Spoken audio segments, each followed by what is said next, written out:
Here I am, guys, with a new Souls-like. Apparently they keep making these games, they still haven't realized how bad they are. But you know, maybe this time they did it right. Maybe this is the good Souls-like. I'm joking, there is no such thing as a good Souls-like.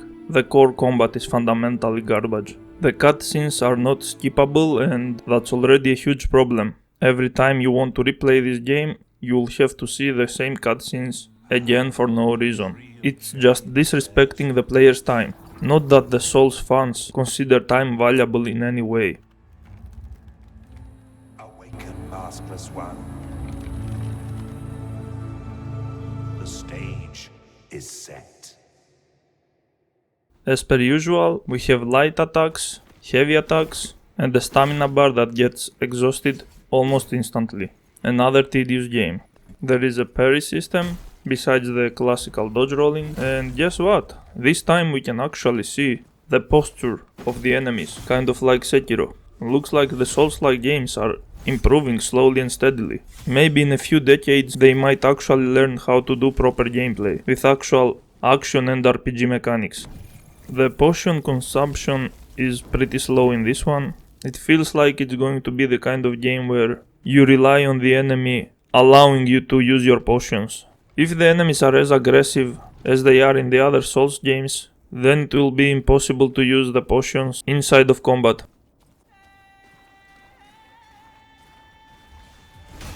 And we have the tutorial boss fight, which is the game's way of testing to see if we actually learned all the core mechanics. And that's usually what boss fights were meant to be in video games. After finishing a stage, after lots of many mechanics were introduced, they were a test, a final test to see if you have actually mastered them.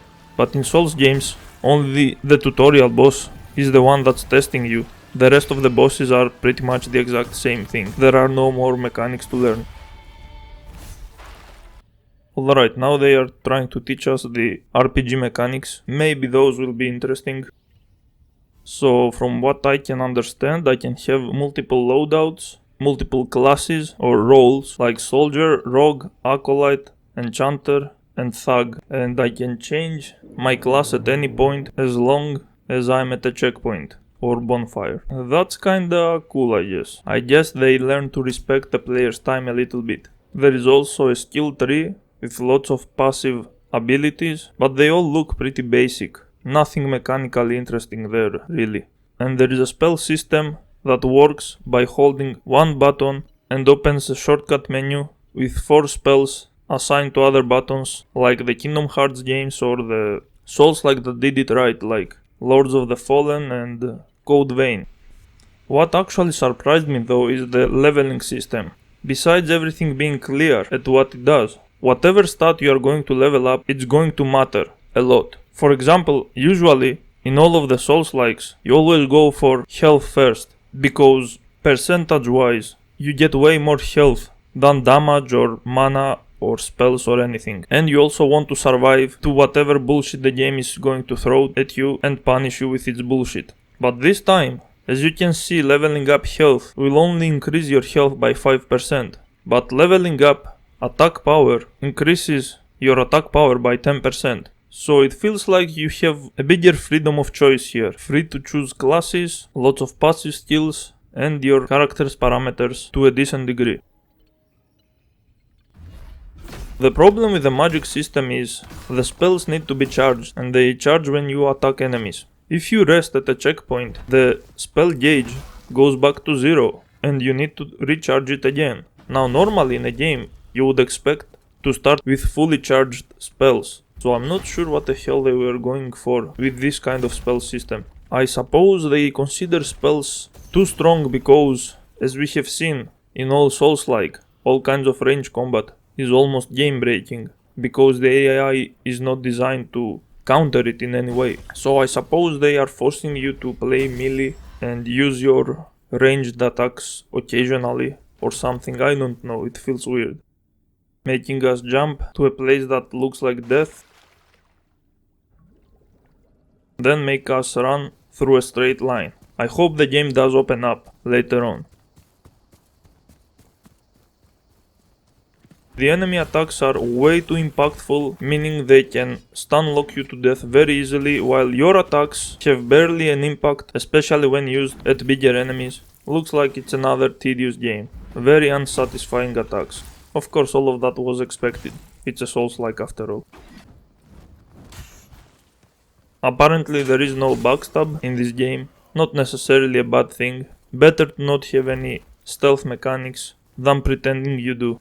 There are enemies with weaknesses and immunities, and you can barely tell by the symbols what exactly their weaknesses and immunities are. Even these small crabs just don't care when you attack them. They can hit back while face tanking all your hit.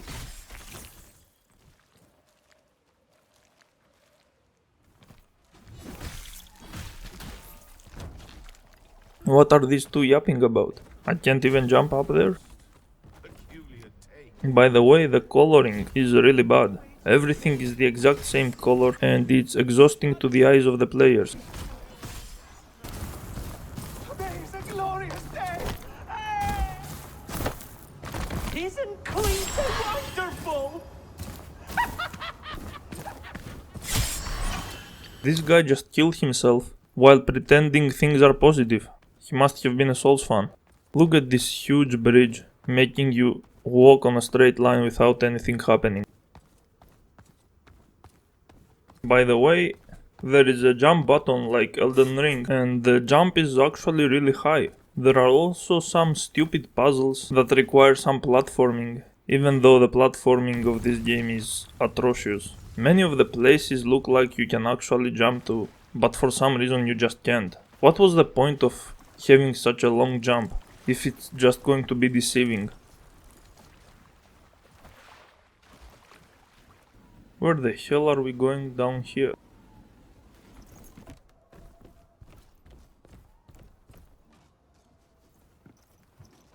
Those are really long stairs.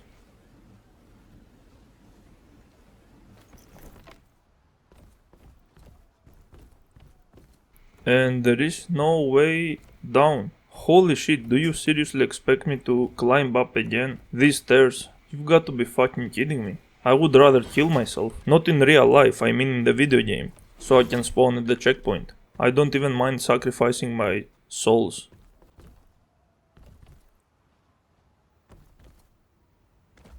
Holy shit, the fall damage is really forgiving in this one. That's another unexpected thing in a Souls-like. The coloring is way too atrocious though. All the land looks the same color, all the sea looks the same color.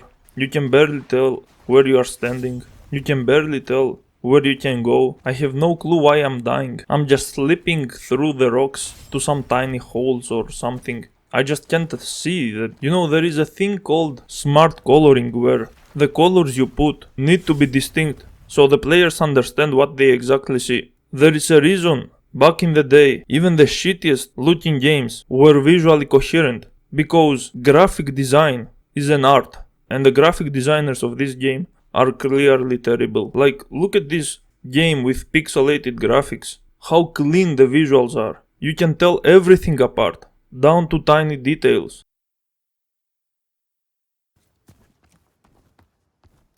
Jesus Christ, look at how much impact a single arrow has on me. Like, if there are two archers shooting at me consecutively, I'm pretty much stun-locked and dead. This is garbage. And they have the typical Souls-like level design where you walk over trees to get through places.